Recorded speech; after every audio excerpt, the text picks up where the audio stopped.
সুপ্রভাত বন্ধুরা, শ্যামলিস লাইফস্টাইলে আবারও একটা নতুন ব্লগে আপনাদের সকলকে সুস্বাগতম। আজ হচ্ছে শনিবার, আবার বাচ্চাদের স্কুলও ছুটি। আমার আজকে সকাল থেকেই শুরু আর কি কাজ আর কাজ, মানে ক্লিনিং ডাস্টিং চেষ্টা করি বেশিরভাগ টাইমে করা। এই মাছের অ্যাকোয়ারিয়ামটা দিয়ে আজকে শুরু করছি ক্লিনিংটা। কি নোংরা হয়ে গেছে, এগুলো রাখলে কি হয়, প্রচণ্ড যত্নের প্রয়োজন হয়।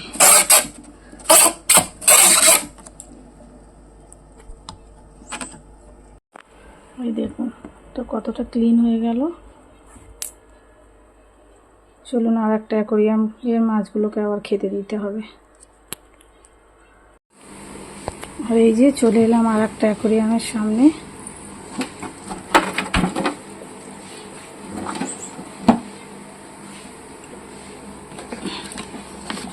এটা আবার পরিষ্কার করে নিতে হবে।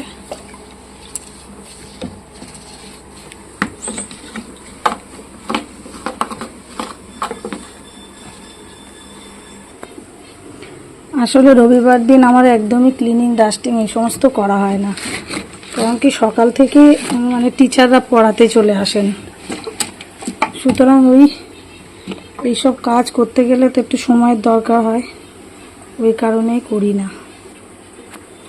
ওই জন্যই চেষ্টা করি শনিবার করে আর কি এগুলো একটুখানি করে নিতে, রোজ তো সম্ভব হয় না।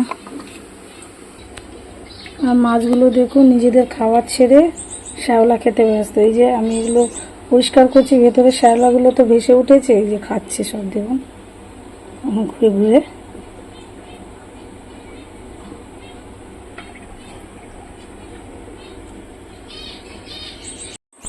এদিকে এদেরও জল দিয়ে দিয়েছি,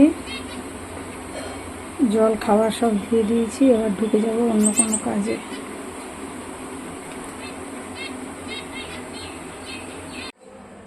আর এই যে এই ঘরটা পরিষ্কার করে নিয়ে একদম ক্লিন টিলিন করে গুছিয়ে নিয়েছি।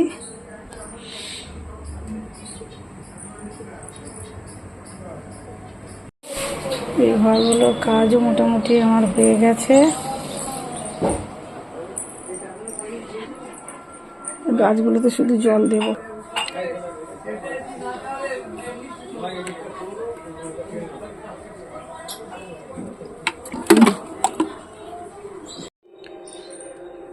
এই গাছগুলোতেও জল দিতে হবে। এদিকে এই যে বেড়াতে যাওয়া সব তোড়জোড় হচ্ছে, নিচ থেকে সব উপরে নিয়ে এসেছি একটা একটা করে।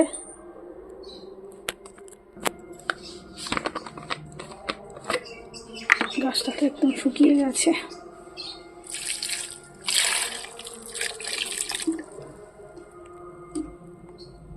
গাছটা দেখুন একদম আমার জানলা ছুঁয়ে গেছে, ছুঁয়েছে কি ছুঁয়ে আবার বেঁকেও গেছে। এই দেখুন এই যে বেঁকে গেছে।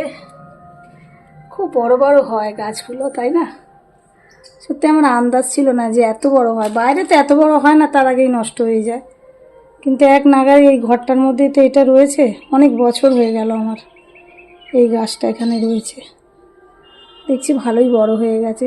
কি আর দিয়ে বলুন খেতে, শুধু জল আর মাটি, আর তো কিছু নেই, তাতেই গাছটা কত বড় হয়ে গেছে।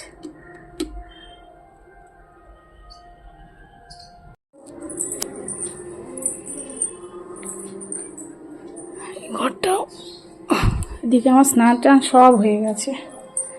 আর পরিষ্কার পরিচ্ছন্ন দেখালাম না, কেননা অনেক দেরি হয়ে যায়, ক্যামেরা সেট করতে করতে অনেক দেরি হয়। এই জন্যই সব করা হয়ে গেছে আপাতত। এবার শুধু একটু রান্না করব, হয়ে যাবে।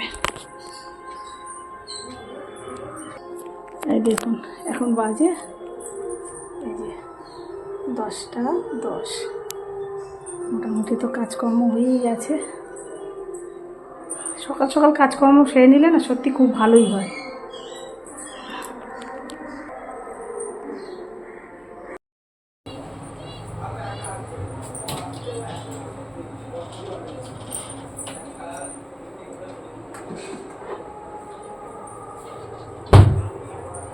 এদিকে আমি ছাতু খাবো।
এদিকে স্নান করছে দেখুন। এবারে 2-3 মিলে পুকুরে নেমে পড়ছে স্নান করার জন্য। দেখুন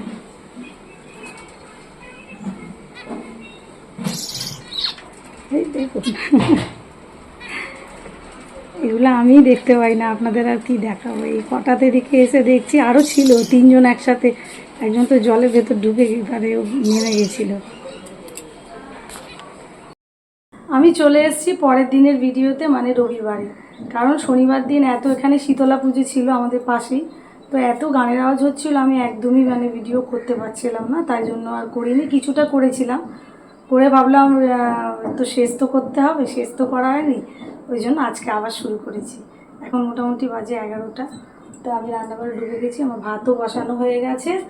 আর এদিকে এই যে মাছ নিয়ে এসছে, তো রান্না করব, মাছ রান্না করব।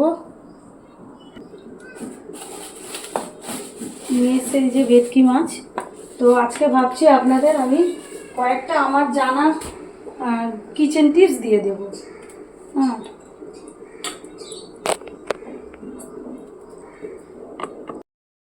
আর আমার রান্নাঘরে আমি মেনে চলি যে সমস্ত কিছু টিপসগুলো, সেগুলো আপনাদের আজকে আমি শেয়ার করছি। প্রথমে চলে যাই ওভেন, গ্যাস ওভেন, মানে রান্না করার দিক হচ্ছে আমরা সবসময় উত্তর দিকে মুখ করে কখনো রান্না করব না। মানে গ্যাসটা যে উত্তর দিকে রেখে উত্তর দিকে মুখ করে যে রান্না করে তার কিন্তু খুব অসুস্থ, মানে শরীর খারাপ হয় বা সংসারে খিটিমিটি লেগে থাকে। সেই জন্য সংসারের সুখের জন্য আমরা কি করব, উত্তর দিকে মুখ করে রান্না করব না। 1 নম্বর টিপস। 2 নম্বর হচ্ছে, আমি পরপর বলবো, আমার যে কটা মনে থাকছে, মানে মনে আমি যেগুলো মেনে চলি সেগুলোই বলছি। উত্তর দিকে মুখ করে রান্না করব না। আর হচ্ছে যে নুন সব সময় আলাদা একটা এরকম জায়গায় রাখবো, যে কোনো জায়গায় আলাদা জায়গায় রাখবো নুনটা। আর নুন সবসময় পরিষ্কারভাবে রাখবো, মানে নুন যে জায়গাটায় রাখবো সেই জায়গাটা সবসময় পরিষ্কার পরিচ্ছন্ন রাখতে হবে। এটা 2 নম্বর গেল। 3 নম্বর হচ্ছে, আমরা যে মশলা রাখি না, মশলাদানি যে থাকে, অনেকগুলোই খোপ থাকে, আমরা চাইলেও একটা জায়গায় আমরা অনেকে রাখতেই পারি কি নুন, কিন্তু না, রাখা যাবে না। মশলার মধ্যে কোনো দিন, মানে মশলার সঙ্গে একসঙ্গে কোনো দিন নুনকে রাখতে নেই। নুন সবসময় আলাদা জায়গায় রাখতে হয়, তাই জন্য মশলার জায়গায় কখনোই নুন রাখবো না। এটা হচ্ছে 3 নম্বর। 4 নম্বর হচ্ছে, আমরা যে শিল আর নোড়া সবসময় একই জায়গায় রাখবো, মানে পাশাপাশি টাচ করে, আর ধুয়ে পরিষ্কার করে রাখবো। 4 নম্বর টিপস। আর 5 নম্বর টিপস হচ্ছে 5 নম্বর টিপস হচ্ছে আরেকটা কি মনে করলো, হ্যাঁ হচ্ছে বেলুন চাকি। বেলুন চাকি কিন্তু আমরা যখনই রান্না করব আর কি, হ্যাঁ রান্না করব তখন বেলুন চাকি কিন্তু অবশ্যই আমরা ধুয়ে রাখবো। মানে বেলুন চাকি দিয়ে যখন আমরা রুটি করব আর কি, বেলবো বেলুন চাকিতে কিছু, সেইটা সমেত কিন্তু অনেকেই আছে ওটা একটু মুছে রেখে দেয়, কিন্তু রাখতে নেই। মানে বেলুন চাকিতেও পরিষ্কার পরিচ্ছন্নের উপরেও আমাদের মানে লক্ষ্মীর অধিষ্ঠান আছে, মানে বেলুন চাকিকেও ধরা হয়। তো সেই জন্য বেলুন চাকিটা সবসময় আমাদের ধুয়ে পরিষ্কার করে রাখতে হবে, রাখলেও মানে মা লক্ষ্মীর কৃপা অবশ্যই বাড়বে। তাই জন্যই বেলুন চাকিটা পরিষ্কার রাখতে হবে। আর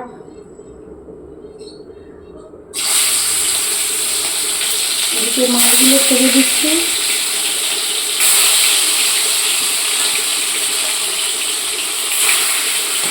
আর হচ্ছে আমরা যখন ক নম্বর হচ্ছে আমরা যখন ক নম্বর টিপস আর কি, আমরা হচ্ছে যখন যে রুটি করি না চাটুতে, অনেক সময় আমরা রুটিটা ধুয়ে খাই, আমাদের তো করি ধুয়ে খাই।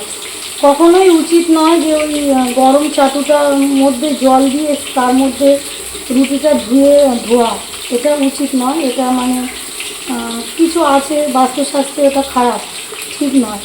তাই জন্য রুটিটা অন্য কোনো জায়গায় জল নিয়ে ধোয়া যাবে, কিন্তু ওই চাটুর মধ্যেই রুটি হয়ে গেল, তার মধ্যে জল দিয়ে ধুয়ে ফেললাম, এটা কখনোই করব না। এই বললাম। আচ্ছা 7 নম্বর টিপস দিয়ে দিই হচ্ছে, আমরা যে রাত্রিবেলা করে রান্না করি তারপরে সেই রান্নাঘরটা আগোছালো অবস্থায় রেখে দেই, বা গ্যাস মুছি না, এগুলো কিন্তু একেবারেই করা উচিত নয়। বা যারা কাঠেও রান্না করে বা কাঠের উনানে বা এমনি গুলের উনানেও রান্না করে, তারাও অনেক সময় করে কি সমস্ত এঁটো কাটা ফেলে রেখে দিয়ে রাত্রে গিয়ে আমরা শুয়ে পড়ি, এটা কখনোই করা উচিত নয়।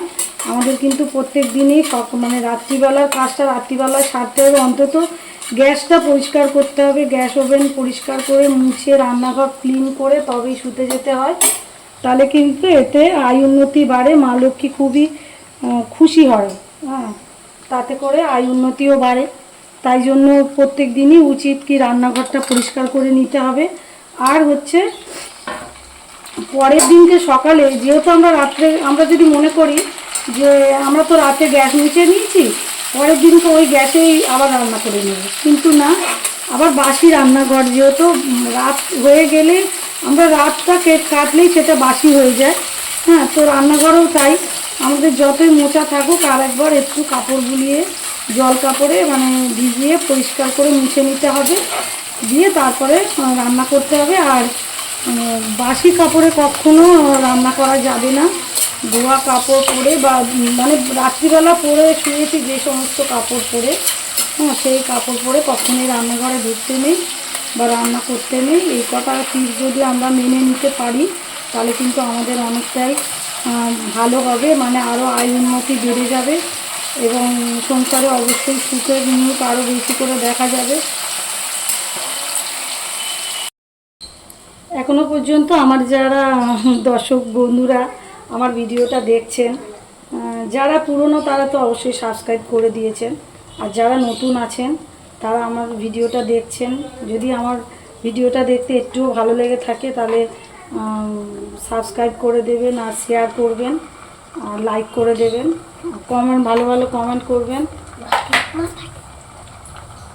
ব্লগটা শেষ করার আগে একটু বলে দিই যে কী কী রান্না হলো আজকে আমার। এই যে ভেটকি মাছ, এটা তো দেখেইছেন, ভেটকি মাছ রান্না করছি, আর রান্না করেছি হচ্ছে মুরগির মাংস। তো tata, bye bye, see you again, আবার দেখা হবে নেক্সট ব্লগে, টাটা।